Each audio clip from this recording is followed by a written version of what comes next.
So first of all, thank you for being here, and it's a pleasure for me to start this meeting.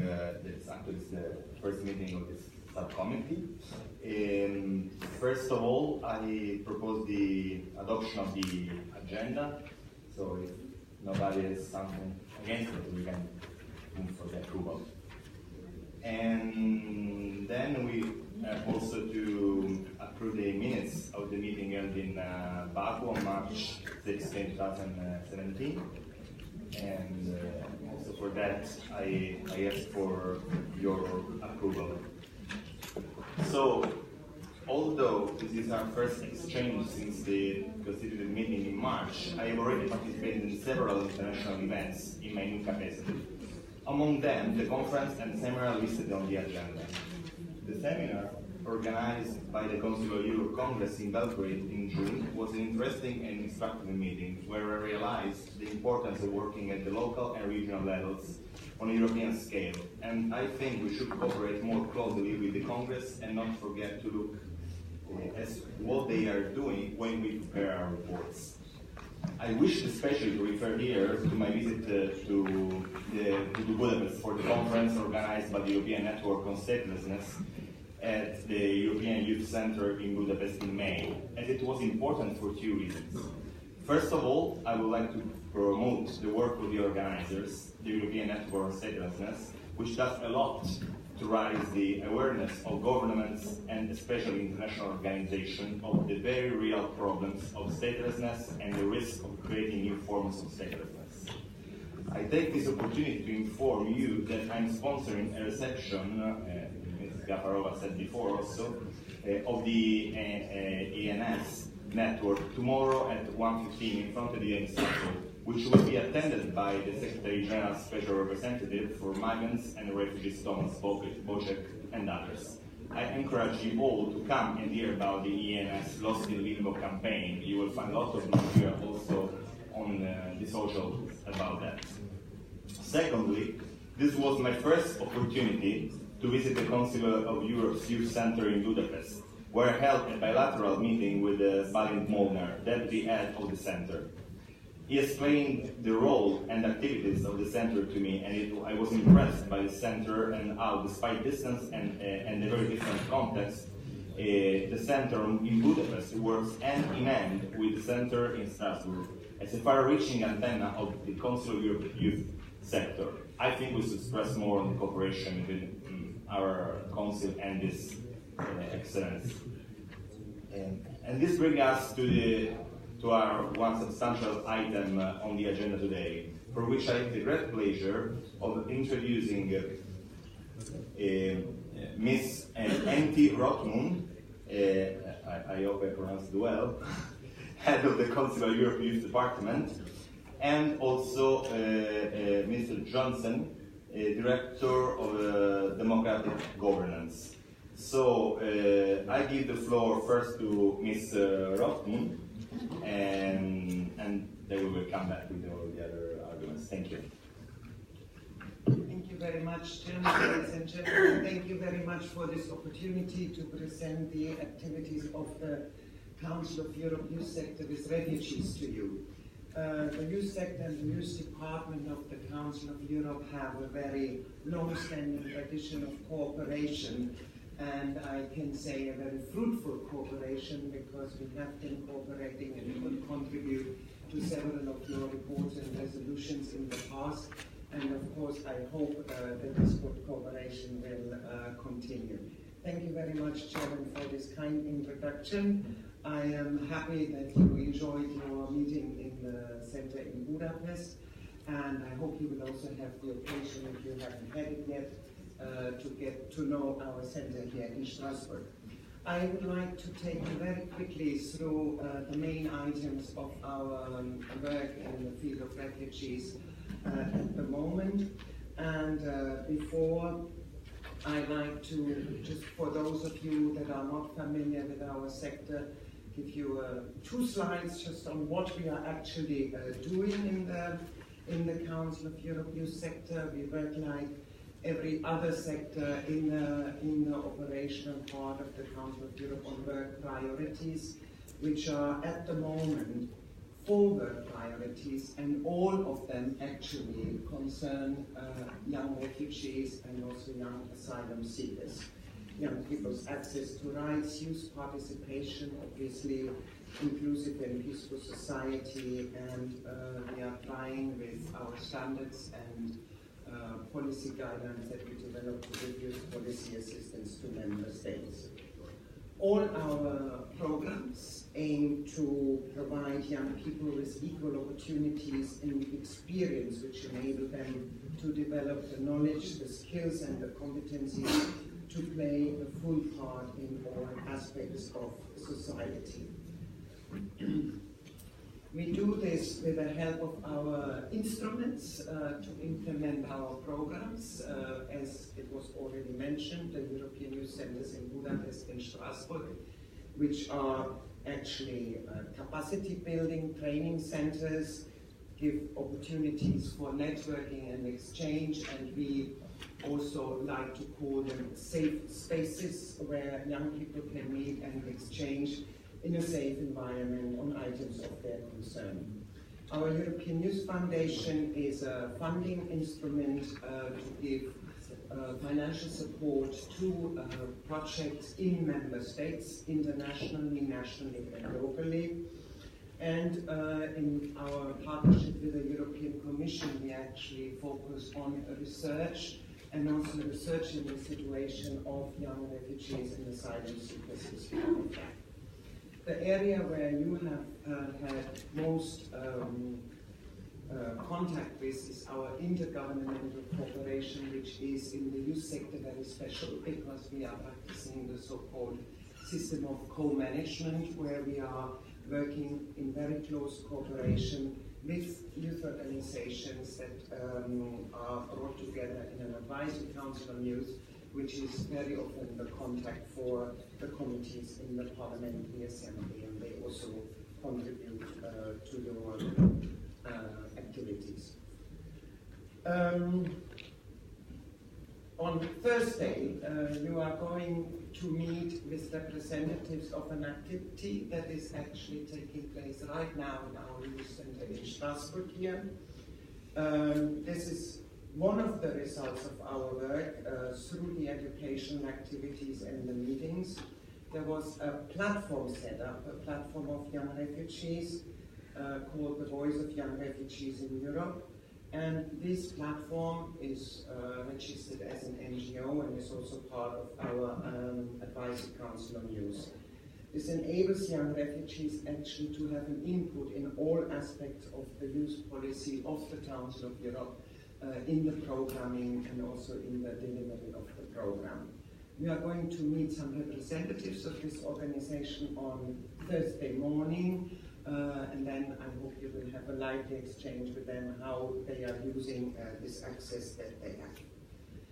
One very relevant study that we have carried out in 2014 together with UNHCR here in Strasbourg was a field study on European state practice regarding transition to adulthood of unaccompanied and separated asylum seeking and refugee children.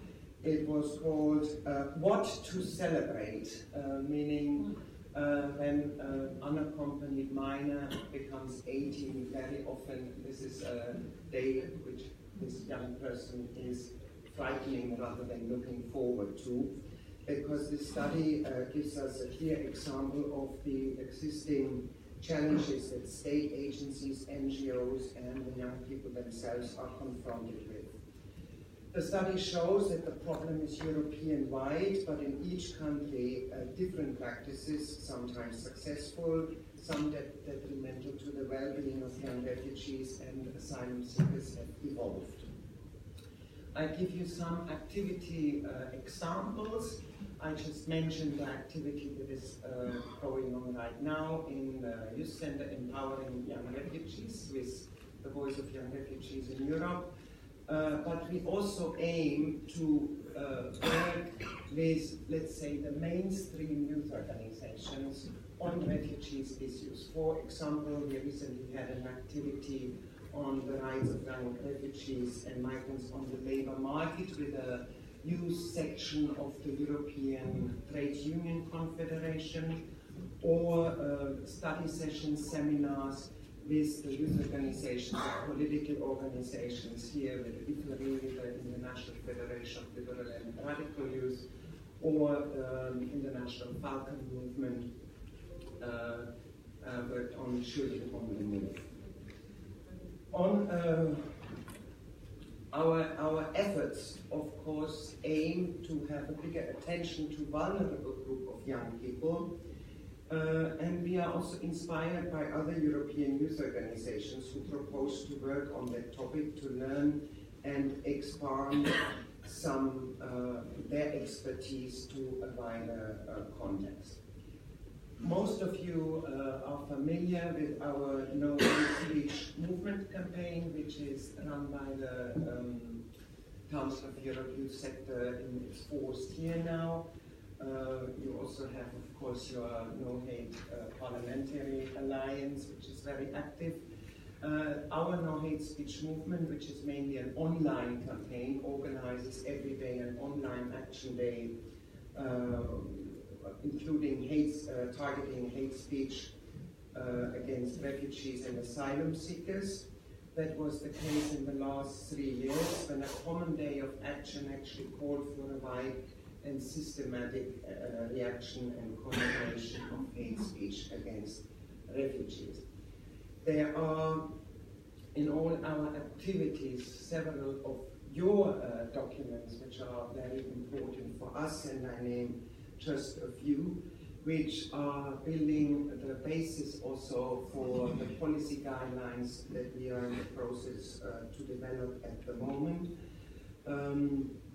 And all in, particularly in the second one, in the Migrant Children with Rights as 18, we had the pleasure to contribute quite substantially also with this study that I just mentioned that played in. And now we are actually working on a document which hopefully leads us one step further.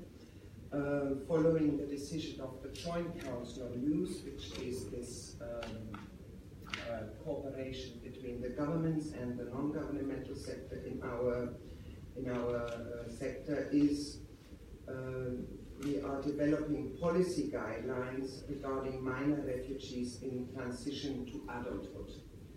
As you can imagine, the youth sector is a sector which is in between, because the period of youth is very difficult to define. So you have met already with my colleagues from the Children's Rights Division that work with children up to the age of 18 protected under the UN Children's Rights Charter. The youth sector works in that period, what we call from dependence to autonomy, in that period where young people are not yet adults and no longer children.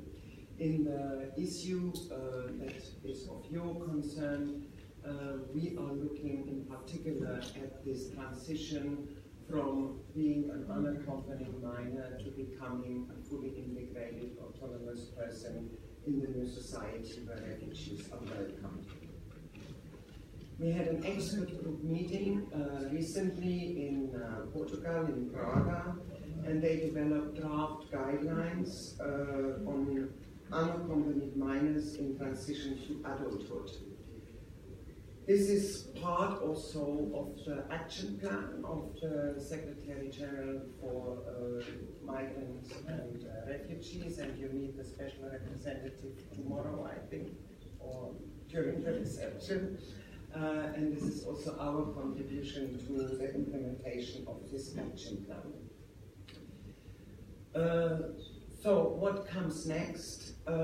We are developing these policy guidelines on unaccompanied minors in transition to adulthood, and we believe that this is a very important further step to the social inclusion of refugees, because it comes along also with examples of good practice that we are collecting empirically from our partners, non-governmental and governmental, in the member states.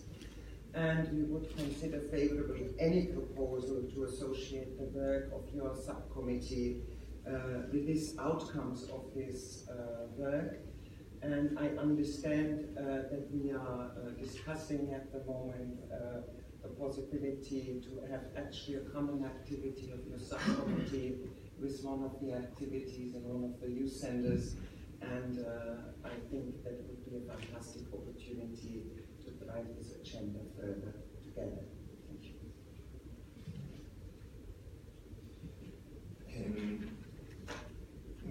Mr. Johnson, you want to add something to what Mr. Hoffman said? Thank you, Chair.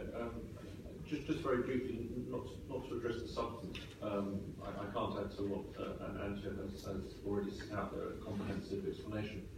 I just want to mention the Secretary General's approach overall to migration. He was very clear a couple of years ago that the Council of Europe was not an organisation which could add value engaging on the ground, in the humanitarian, in the immediate response as migrants arrive on Europe's shores. However, he was determined that there was a role for the Council of Europe in helping set out policies for the reception of those refugees and their integration in society.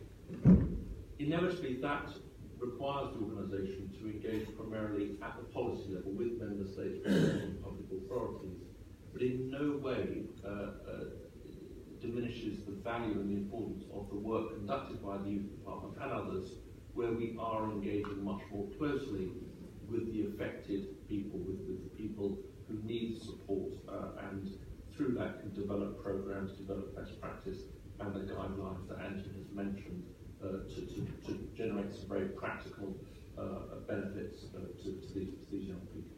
Thank you. So thank you, Mr. Hoffman and Mr. Johnson, for this insight into the activities of the youth sector organized with and for young refugees. As Ms. Hoffman has said, on Tuesday we will have a very concrete example, Thursday, with the presentation of the study session organized by Voices of Young Refugees in Europe, by the organizers, and by a team leader who was himself a refugee. Does anyone have a question to ask to Mr. Hoffman? Okay, Mr. I'd like to thank you for your explanation about your work and also your colleague, of course. And I think it's very important that also the youth department is involved in migration issues. And I think that this point that you took is a very crucial point, actually, that will go from one regime to another, from protection to the possibility to be expelled or losing the protection. And I think it's also good that you can make the connection between the practice experiences and the policy guidelines. And in that sense, I have a question about the status of these policy guidelines. I think they're very important, especially while you explain how divergent the practices are between the member states. But is it adopted by the Committee of Ministers, or are these, and how is it monitored, the follow-up? And maybe you can explain a little bit more about that. Maybe we take another question if there is, and then we give the floor for the answer. Not for the floor. I have one by myself, and then I give the floor for the answer. You touched two very important aspects of the same matter. One is the access to rights, and the other one is the vulnerable groups. I think that those are very connected in such a way. And it was crystal clear when I worked on the report harmonizing the protection of unaccompanied minors in Europe that we are missing on this stage. And I see by myself in Italy, for example, when migrants get to the coastal area and they are taken directly by the forces, normal forces, and or the NGOs, but there's not any idea of the need for, like I would call it a national agency taking care of the children with specialized child-friendly language, for example, able to explain them rights and duties. And this comes to the fact that in the first 24 hours, most of them are fleeing by the centers trying to find a better life, because they don't know that they will be taken into account as children, and this brings them to the fact this terrible world of the children moving in our countries without any responsibility from the state. So my question is, do you have a direct contact, or do you have some automatic feedback to the member state countries? The youth department, obviously, to give them to the national level the idea of how they should act. Thank you. And now I give you the floor. Thank you. Thank you very much for the questions. On the status of the guidelines, at the moment they are under development, and we don't know yet whether they will make it to the Committee of Ministers. We hope so. But the first the request to develop such guidelines came actually out of two Committee of Ministers recommendations that we do have already. One is the recommendation on access to rights for young people, which is a much wider context, but it also concerns, of course, young refugees and everybody who lives on the territory of the Council of Europe member states. And we are basically developing a more general recommendation into more specific guidelines for this particular sector.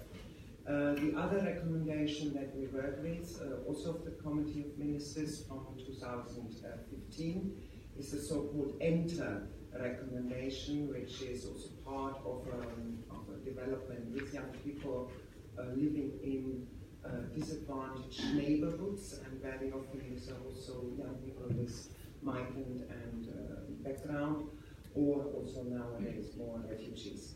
So I think that these policy guidelines are following a request that was expressed by member states to give much more practical advice also. And as the chair said, this direct contact in this respect is very important, and can answer the second question. The youth sector of the Council of Europe works by mandate in what we call non-formal education environments, so out of school. So our partners are human rights organizations, social work organizations, youth work organizations, associations of young people, initiatives. And they are usually extremely fast to react to political developments or humanitarian developments, as we have seen it in the recent years. One element of these recommendations will also be to give the many volunteers and professionals that work in this field guidelines to actually concentrate on exactly what you have mentioned, Mr. Chair, to provide opportunities for education in democratic citizenship and human rights education, to develop the skills and competencies to work in the democracy. Thank you. Now and we don't have time because we have to go over to the. Okay, 1 minute.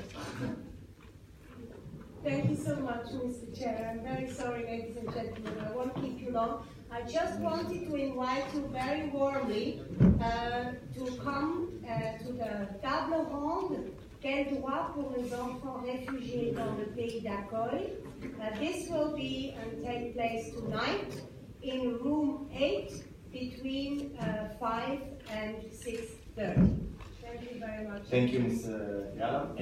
Now we go to the activities of the subcommittee in 2019. It is clear also in what we said now that the Assembly Migration Committee is not focused on young refugees and migrants over 18 for some time now, although we have constantly reported and debated about challenges related to children. So I'm very much concerned that the subcommittee should look into the situation of young migrants and refugees as a priority, and that together with professionals like you, we reflect on what parliamentarians can do to help respond to the needs and challenges of young people who are displaced from their countries toward Europe. I also believe that we should include young people more systematically as a group deserving special attention in our thematic reports. Ms. Rothmund has proposed that we hold a joint meeting in 2018 around one of the youth department's relevant events. And I would like to the subcommittee to approve this principle. Is this the case? I think it's an approval, so we go to the other business. Do you want to raise any other points? No? Okay, so I suggest we hold another meeting during the January 2018 part session in order to ensure the subcommittee's continuity and to plan the activities for 2018 in more details. Thank you very much for your participation.